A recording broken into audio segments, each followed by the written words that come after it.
There's a number that keeps me up at night, and it's not what you think. It's not some stock ticker or interest rate or economic indicator. It's $500. Just $500 a month. And when you see what this seemingly modest amount actually does over time, you'll understand why I'm borderline obsessed with getting people to grasp this concept. My name is Mike, and I've watched thousands of people convince themselves that $500 a month isn't enough to matter. They tell themselves they'll start investing seriously once they're making more money, once they get that promotion, once they have their finances completely sorted out. Meanwhile, they're hemorrhaging what could become generational wealth, and they don't even realize it. Here's what nobody tells you about $500 a month. It's not about the money itself. It's about the machine you're building. And that machine, once you turn it on, becomes something that most people never get to witness because they convince themselves it's not worth starting. Let me hit you with the first number that should completely change how you think about this. If you invest $500 every single month starting today, and you earn a completely reasonable 8% annual return, in 30 years you'll have roughly $745,000. $750,000 from $500 a month. Now, I know what you're thinking. 30 years sounds like forever. That's a lifetime away. Why should you care about money you won't see until you're old? But here's where people get this completely wrong. They think about the destination instead of the journey. They fixate on that number 3 decades from now instead of understanding what's actually happening along the way. Let me show you something that will fundamentally shift your perspective.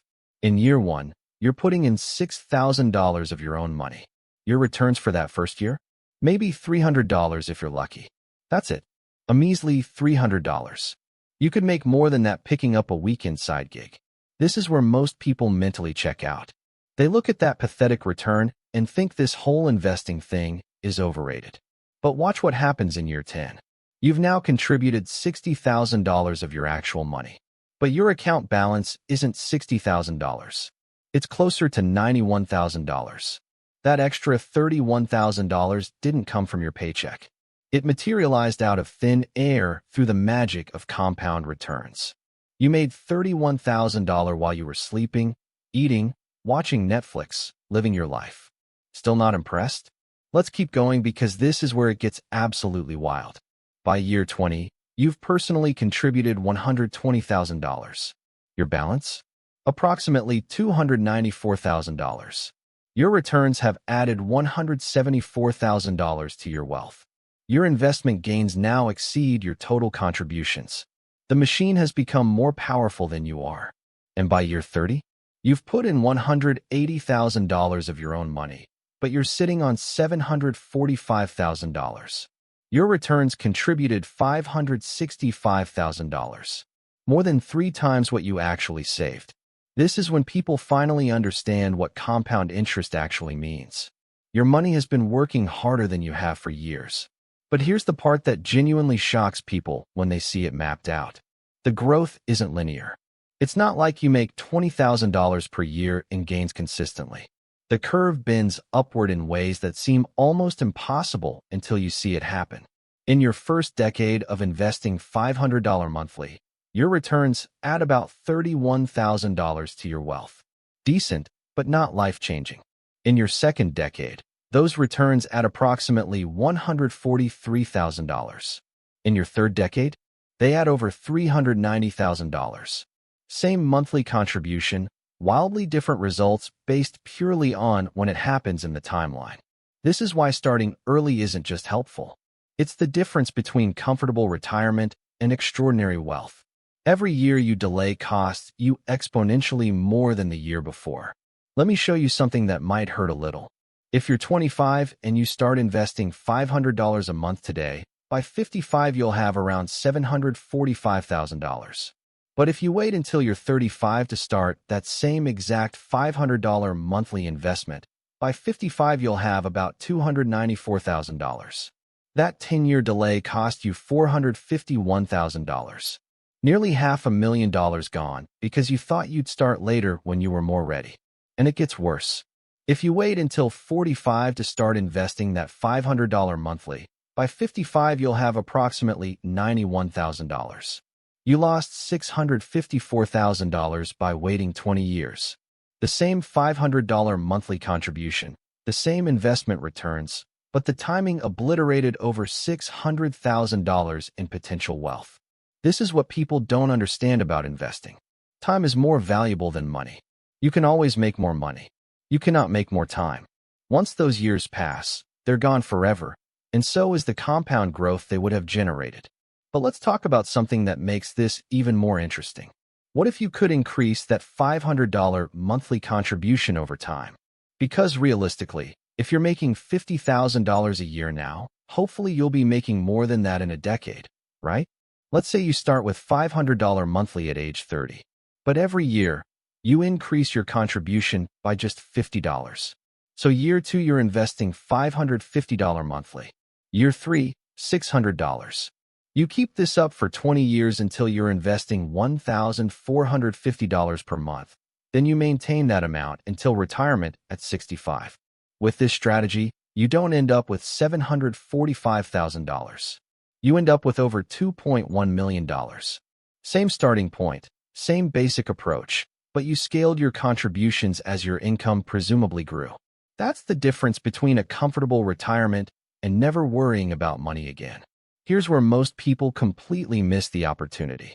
They think $500 a month is this fixed, unmovable commitment that they either can afford or cannot afford. But that's not how humans actually spend money. Most people could redirect $500 monthly from spending to investing. They just don't realize where that money is currently going. Let me break down what $500 a month actually looks like in daily spending. That's about $115 per week, roughly $16 per day. Think about that for a second. $16 per day is what stands between you and $750,000 in 3 decades. For a lot of people, that's eating lunch out every day instead of packing food. That's the premium cable package they never watch. That's the subscription services they forgot they have. That's the impulse purchases at Target that seem small in the moment. That's the slightly nicer car than they actually need. I'm not saying you should live like a monk and deny yourself every pleasure. I'm saying most people spend $500 monthly on things they won't remember next year, while that same money could have been building a fortune they'd never forget. But here's what makes the $500 monthly investment strategy even more powerful than the numbers suggest. It creates what I call forced financial discipline. When you automate $500 to leave your checking account on the first of every month, you instantly adapt your spending to the remaining money. Within 2 or 3 months, you won't even notice it's gone. This is completely different from trying to save whatever is left over at the end of the month. That strategy fails 95% of the time because there's never anything left over. Life expands to consume whatever financial slack you give it. But when you pay yourself first, when that $500 vanishes before you can spend it, your brain rewires itself to live on the remainder. Let's talk about something that paralyzes people when they're considering whether to start investing. They worry about market volatility. They think about 2008, about crashes, about losing money. They convince themselves that investing is gambling and they might lose everything. Here's the reality that data proves over and over again. If you invest $500 monthly for 30 years, the specific timing of when you start becomes almost irrelevant. You could start investing at the absolute peak before a massive crash, and you'd still come out ahead of someone who kept their money in a savings account earning 1% interest. Let me show you why. During market downturns, your $500 monthly contribution is buying investments at discount prices. You're accumulating more shares when prices are low. Then when the market recovers, and it always recovers eventually, those shares you bought on sale generate massive returns. This is called dollar cost averaging, and it's your secret weapon against market volatility. You're not trying to time the market or predict crashes. You're just showing up every single month with your $500 and buying whatever the market is offering that day. Sometimes you buy high, sometimes you buy low. Over 30 years, it all averages out to exceptional returns. I need to address something that stops people from starting. They think they need to understand everything about investing before they begin. They think they need to research individual stocks, understand economic indicators, read financial news constantly. This is complete nonsense that keeps smart people poor. Investing $500 monthly for wealth building is stupidly simple. You open an account with any major brokerage. You select a target date retirement fund or a total market index fund. You set up automatic monthly contributions of $500. Then you do nothing. You don't check it daily. You don't panic when it drops. You don't get excited when it jumps. You just let it run. That's it. That's the whole strategy that builds $750,000. It's so simple that people assume they're missing something. They think wealth building must be more complicated than that. But it isn't.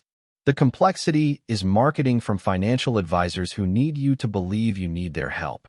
Now let's talk about something that might be bothering you. What if you're reading this and thinking $500 a month is genuinely impossible for you right now? Maybe you're drowning in debt. Maybe you're barely covering rent. Maybe you're supporting family members. The amount feels completely out of reach. Here's what I want you to understand. The principle works at any level. If you can only invest $100 monthly, you'll have about $149,000 in 30 years. If you can do $200 monthly, about $298,000. If you can do $300 monthly, about $447,000. The machine works regardless of the size. It just scales with your contribution. The fatal mistake is thinking that if you can't do $500, you shouldn't do anything. That's like saying if you can't work out for an hour, you shouldn't exercise at all. Some is infinitely better than none. $50 monthly is infinitely better than zero. But here's something interesting that most people never consider.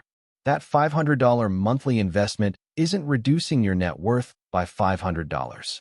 It's converting $500 from cash into assets. You're not losing money. You're transforming it from spendable currency into growing wealth. Your net worth stays the same immediately, but your future net worth explodes upward. This mental reframe is crucial. People treat investing like an expense, like money leaving their life permanently. But you're not spending $500.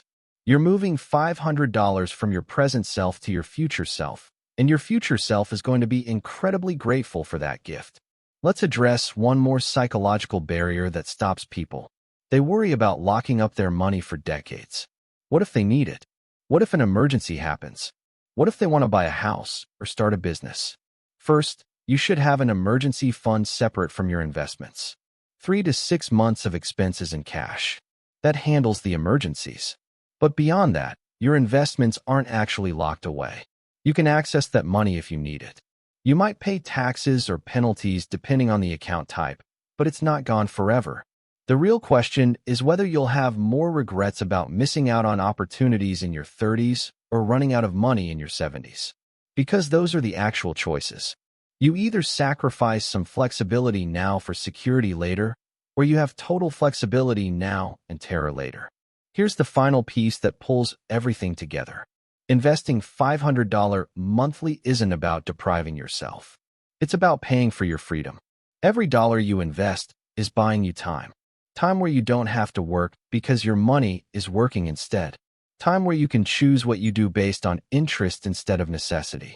Time where financial stress doesn't dominate every decision. That $745,000 in 30 years isn't just money. It's the ability to retire when you want to instead of when your body gives out. It's the ability to help your kids without jeopardizing your own security. It's the ability to handle medical emergencies without panic.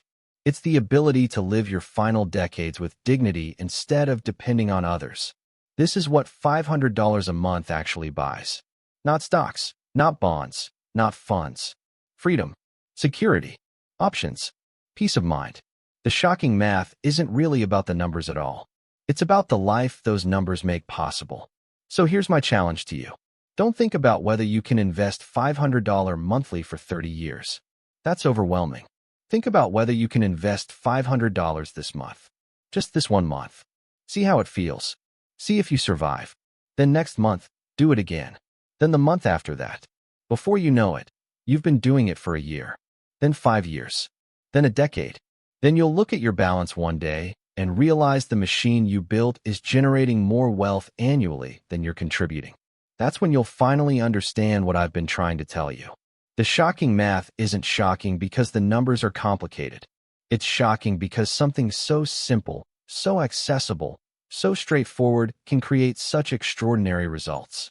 All it requires is starting today with whatever amount you can manage, and then not stopping. That's the real secret. Not the returns, not the compound interest, not the strategies, just the willingness to start and the discipline to keep going. Everything else takes care of itself.